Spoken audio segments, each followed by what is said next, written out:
Good morning, children. In the last class, we saw about internal organs and we discussed about some internal organs. In this class, we are going to see about external organs and about its types. So first, what are external organs? Body parts which we can see, such as eyes, nose, ears, hands and legs, are examples for external organs. Let us see about teeth and its types. Teeth are the hardest parts in our body. You all know where the teeth are located. It is inside the mouth. So they help in cutting and chewing the food. The teeth helps to break down the food particles inside the mouth so it can be easily swallowed. So we have two sets of teeth in our lifetime. The first type which we develop is the milk teeth. Milk teeth is the first set of teeth and it starts to develop from the age of 6 months. When we are small, we usually have 20 milk teeth. At the age of 6 or 7, a second set of teeth grows after the milk teeth falls. These teeth are called permanent teeth. They are also called the second set of teeth. There are 4 types of teeth: incisors, canine, premolars and molars. If the permanent teeth falls, we cannot grow one more set. A person can have a maximum of 32 permanent teeth. The teeth are of different types based on the function. Incisors to bite the food, canine to tear the food, premolars and molars to grind the food in our mouth.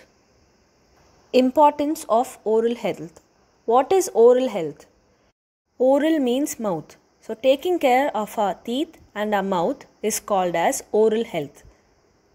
If we do not take care of our mouth and teeth, we will have problems while eating and speaking.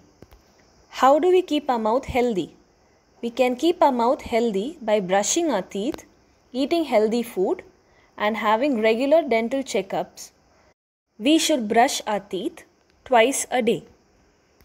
What are the types of food for healthy mouth and teeth? Taking plenty of fruits, vegetables and dairy products, drinking water or milk instead of sugary juices, and reducing our intake of sweets, cake and ice cream can keep our mouth healthy.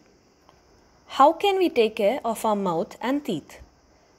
We can take care of our mouth and teeth by changing our toothbrush once in every 3 months and also by avoiding sticky food. We must brush twice a day after getting up and before going to bed. Rinse your mouth with water every time after you eat. This will help in taking care of our mouth and teeth. Neem toothbrush is also one of the reasons behind bright smiles and healthy teeth. Traditionally, Indians used to chew neem twigs to keep their gums and teeth healthy. Good touch, bad touch and don't touch. Good touch and bad touch are words which are most commonly used to explain which touch is okay and which is not okay. What is good touch? A touch that cares for us or makes us feel safe is called good touch. Example: parents' hugs and kisses, father patting your head, friendly hugs by family members. These are all examples for good touch. What is bad touch? Bad touch is any touch that we don't want or makes us scared. Some examples for bad touch are hitting a person, slapping a person, activities that make you feel scared. These are all examples for bad touch. If you receive a bad touch, you must say "don't touch" in a loud voice or leave the spot immediately or tell elders who can help you. Okay, children, in this lesson we have seen about internal and external organs and some examples. We will discuss a new topic in the next class. Thank you.